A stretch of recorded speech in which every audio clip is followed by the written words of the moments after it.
Hello friends, welcome to my YouTube channel Ayurgyan Kendra. आज हम discuss कर रहे हैं एंटी एपिलेप्टिक ड्रग्स के बारे में। ठीक है, एंटी एपिलेप्टिक ड्रग्स के बारे में कि उसका क्लासिफिकेशन क्या है। जो एपिलेप्सी होती है उसका क्लासिफिकेशन क्या है। ठीक है, उसके अंदर क्या क्या मेडिसिन आती है, कौन कौन से क्लासिफिकेशन के अंडर आती है। ठीक है, आज हम ये डिस्कस कर रहे हैं। सबसे पहले अपन डिस्कस करेंगे एपिलेप्सी। एपिलेप्सी क्या है? There is a group of disorder of CNS characterized by paroxysmal cerebral dysrhythmia, manifesting as brief episodes, seizures, or loss of or disturbance of consciousness with or without characteristic body movement और convulsion। क्या हो गया कि जो CNS होता है, central nervous system होता है हमारी बॉडी का, ब्रेन के अंदर, उसके अंदर डिसरिथमिया हो गया।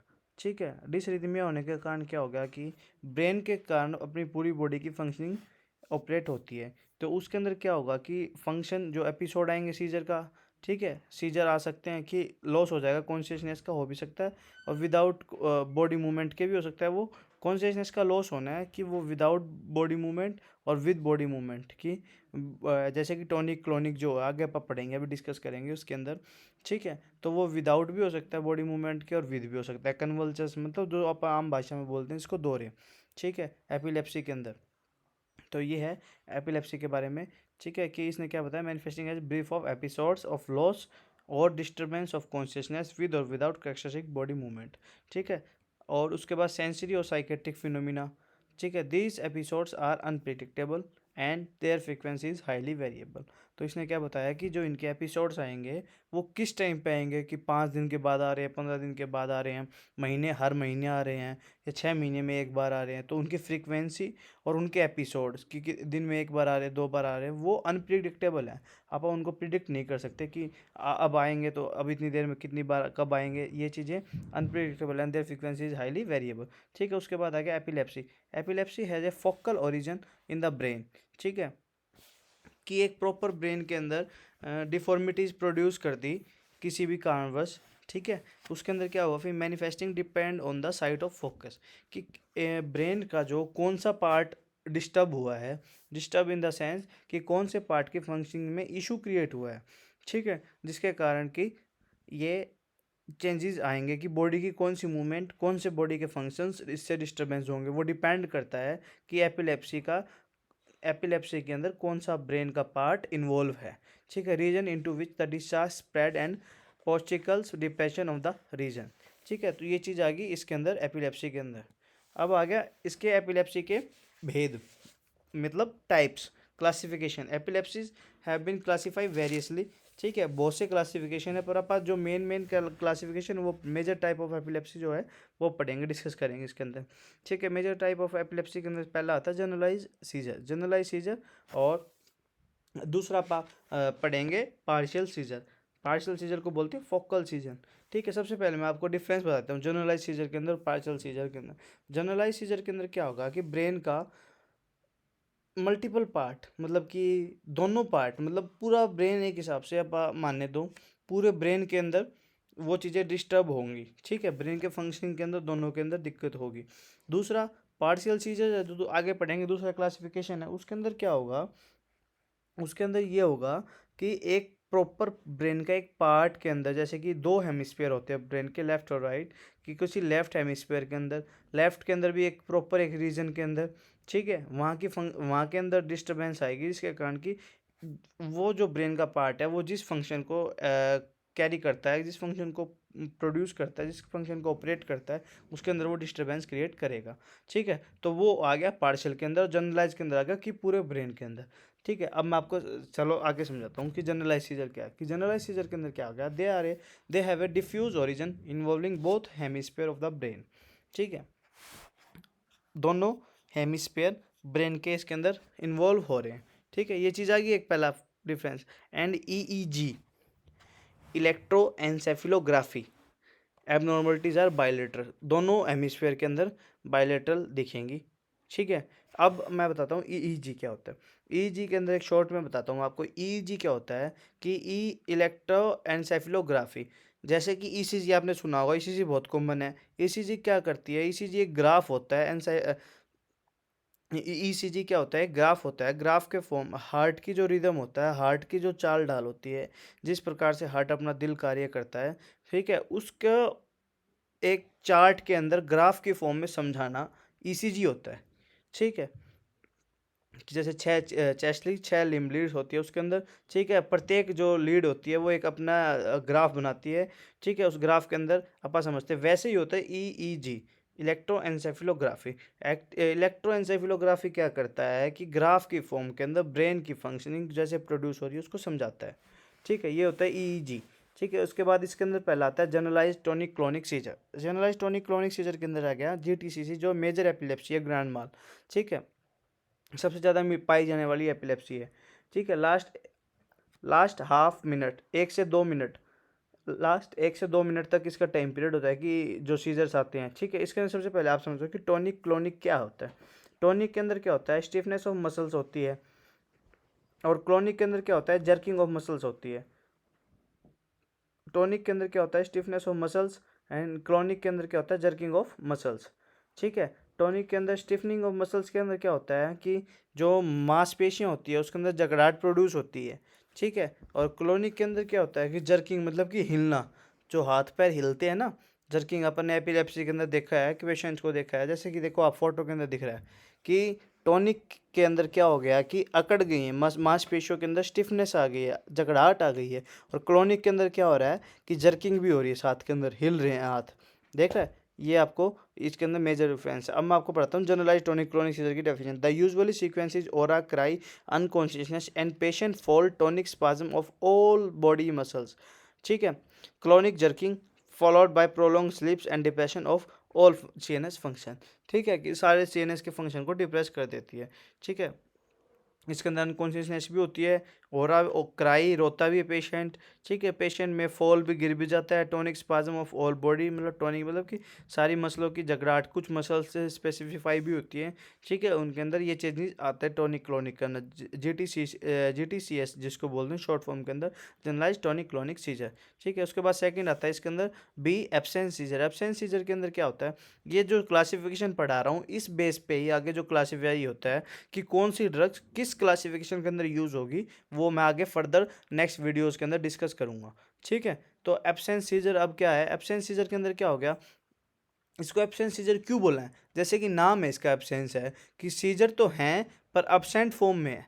सामने वाले को पता नहीं लग रहा कि सीजर आ रहे हैं उसको, पर सीजर है। ठीक है, तो अब इसकी डेफिनेशन पढ़ते हैं। माइनर एपिलेप्सी, पैटिट मोल बोलते हैं जिसको, प्रिवलेंट इन चिल्ड्रन। ठीक है, मोस्टली बच्चों के अंदर पाई जाती है। लास्ट अबाउट हाफ मिनट, इसका जो टाइम पीरियड बताया आधे मिनट के लिए। ठीक है, नो और only momentary loss of consciousness.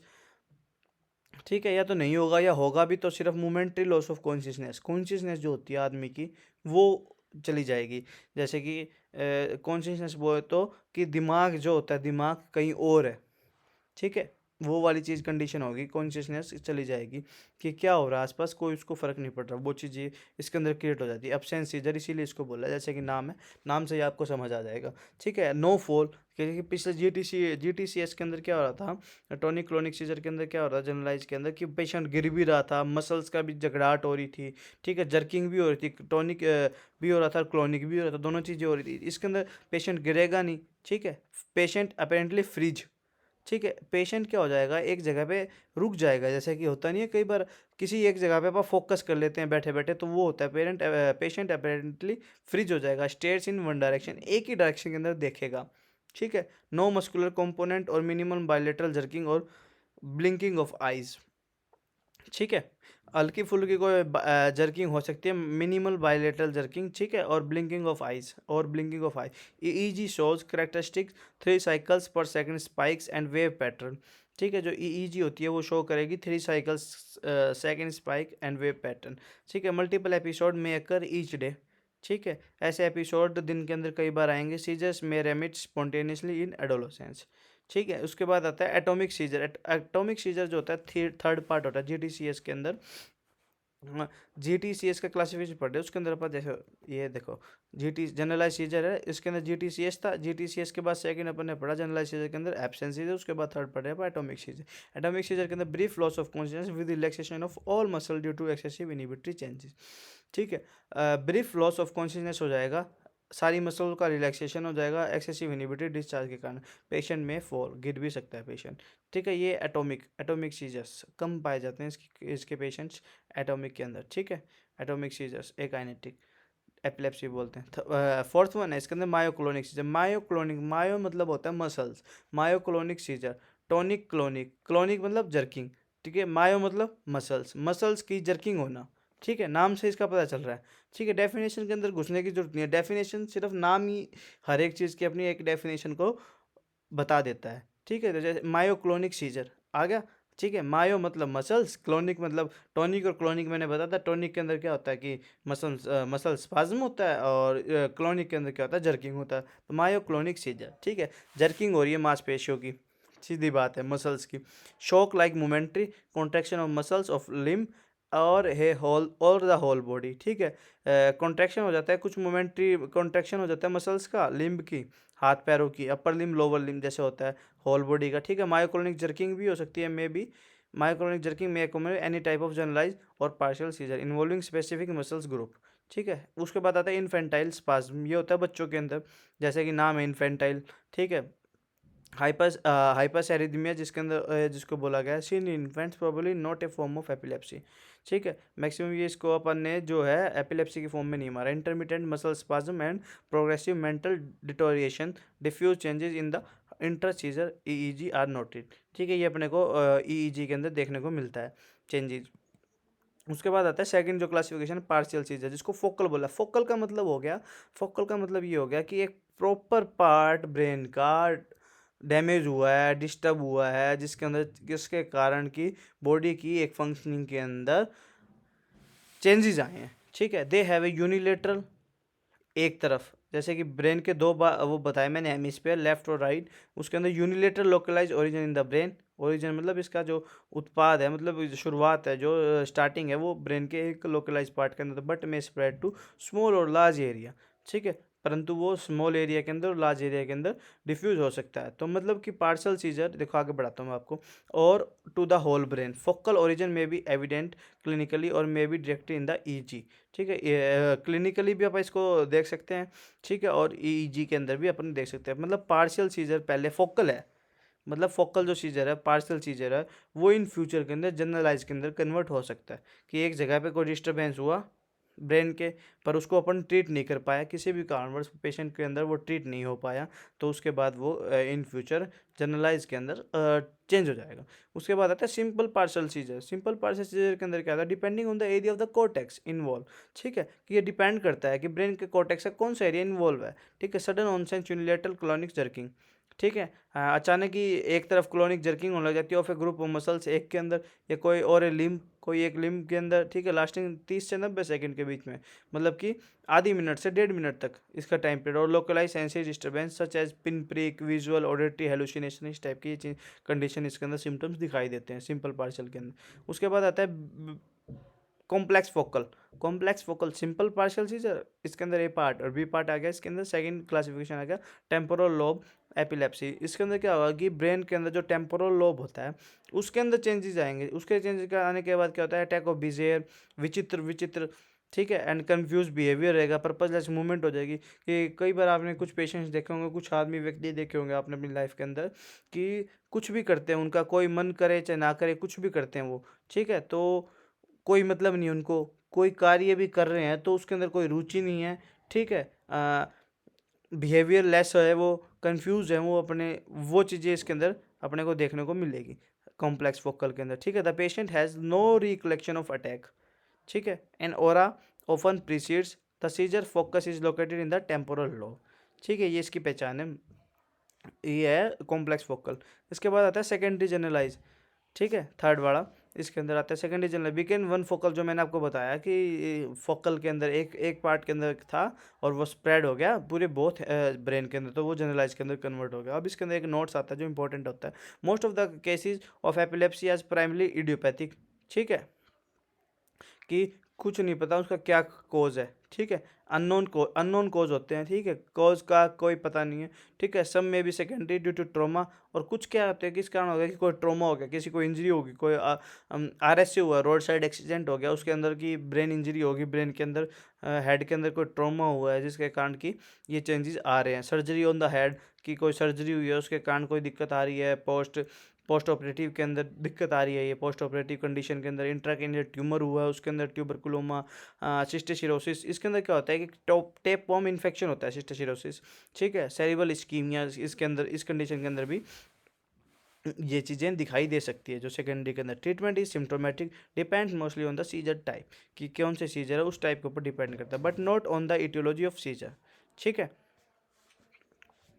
अब इसके अंदर आ गया एंटी एपिलेप्टिक ड्रग्स। बारबिचुरेट पहला क्लासिफिकेशन है जिसके अंदर आता है फिनोबार्बिटोन। मैं आपको नाम बता रहा हूँ, ठीक है। अब इसको डिफाइन करेंगे अपन नेक्स्ट वीडियोस के अंदर डिटेल में कि क्या इसकी डोज है, अपन को कौन से के अंदर कौन सा यूज़ करना चाहिए, ठीक है। ये आपको जब याद होगा जब आप पहले जो क्लासिफिकेशन मैंने बताया है सीजर्स का वो आप अच्छी तरह से पढ़ लोगे, समझ लोगे, उसके बाद आप क्लिनिकली इसको कोरिलेट करोगे कि पेशेंट को सीजर्स कैसे आ रहे हैं, किस टाइप के वो सिम्टम्स बता रहा है मेरे को, ठीक है, करंट सीजर क्या है, ठीक है। वो सब चीज़ें आप फिर इसको कोरिलेट करके एक अच्छा ट्रीटमेंट पेशेंट को दे सकते हो।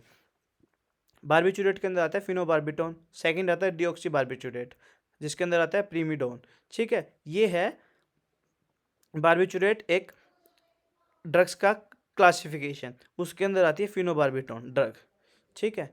डिऑक्सी बारबिचुरेट, प्रीमिडोन, ठीक है। थर्ड है हाइडेंटोइन, जिसके अंदर फेनिटोइन और फॉस्फेनिटोइन, ठीक है। ये दोनों ड्रग बहुत यूज़ होती हैं, मोस्टली यूज ड्रग हैं फॉस्फेनिटोइन और फेनिटोइन, ठीक है। IV यूज़ होने के वाली मोस्ट फॉर्म ऑफ ड्रग है ये, ठीक है। उसके बाद आता है इम्यूनोस्टिल बैन, ठीक है, जिसके अंदर कार्बामेजिपिन, ऑक्सकार्बाजिपिन, और एस्लिकार्बाजिपिन, ठीक है। ये तीनों ड्रग आती है इम्यूनोस्टिल बैन के अंदर। फिफ्थ क्लासिफिकेशन आता है सक्सिनिमाइड, इथोसक्सीमाइड। सिक्स क्लासिफिकेशन आता है एलिफेटिक कार्बोक्सिलिक एसिड, जिसके अंदर वेलपोरेट सोडियम, जिसको वेलपोरिक एसिड भी बोलते हैं, ठीक है। डाइवेल ड्रग्स ये आती हैं सिक्स क्लासिफिकेशन के अंदर, ठीक है। सोडियम वेलपोरेट भी अच्छा खासा यूज होने वाला है जब करंट सीजर प्रेजेंट ना हो उस केस के अंदर, उसको रोकने के लिए आगे मैं आपको बताऊंगा इसकी डोज भी डिटेल के अंदर। उसके बाद आती है बेंजोडाइजापिन। बेंजोडाइजापिन के अंदर चार ड्रग्स आती है, क्लोजापाम, डाइजापाम, लोरेजापाम और क्लोबाजाम, ठीक है। उसके बाद आती है क्लासिफिकेशन फिनाइल ट्राइजिन। फिनाइल ट्राइजिन के अंदर लेमोट्रिगिन, ये भी अच्छी खासी यूज होने वाली ड्रग है। उसके बाद आती है साइक्लिक गाबा एनालॉग्स। साइक्लिक गाबा एनालॉग्स के अंदर गाबापेंटिन और प्रीगाबालिन। उसके बाद आती है टेंथ आती है न्यूअर ड्रग्स, कुछ अभी जो कुछ समय पहले लॉन्च हुई हैं, टोपिरामाइड, लेविटिरेक्टम, जोनिसामाइड, वीगाबैटिन, टिगाबीन, लेकोसामाइड, ठीक है। ये अपन ने पढ़ा है एंटी एपिलेप्टिक ड्रग्स का क्लासिफिकेशन, ठीक है। ये PDF मैं आपको टेलीग्राम चैनल पे डाल दूंगा, ठीक है, वहाँ से आप इसको डाउनलोड कर सकते हो, ठीक है। अगर वीडियो अच्छी लगी हो तो लाइक करें, सब्सक्राइब करें, और मैंने ऐसी ही वीडियो NSAID के ऊपर बनाई हुई है, वो मैं लिंक आपको डिस्क्रिप्शन के अंदर पिन कर दूंगा, वहाँ जाके आप उसके 4-5 पार्ट हैं वो आप उसको देख सकते हो। ऐसे ही क्लासिफिकेशन मैंने बनाया हुआ है, पूरा NSAID मैंने अच्छे तरीके से सलीके से बनाया हुआ है, ठीक है। वो चीज़ें आप देख सकते हो। अगर आपको किसी टॉपिक को ना समझ आ रहा हो, किसी के ऊपर वीडियो चाहिए हो, तो आप कमेंट सेक्शन के अंदर कमेंट कर सकते हो, मैं उसको समझाने की अपनी तरफ से पूरी कोशिश करूँगा, ठीक है। और मेरे टेलीग्राम चैनल को ज्वाइन करें। Thank you.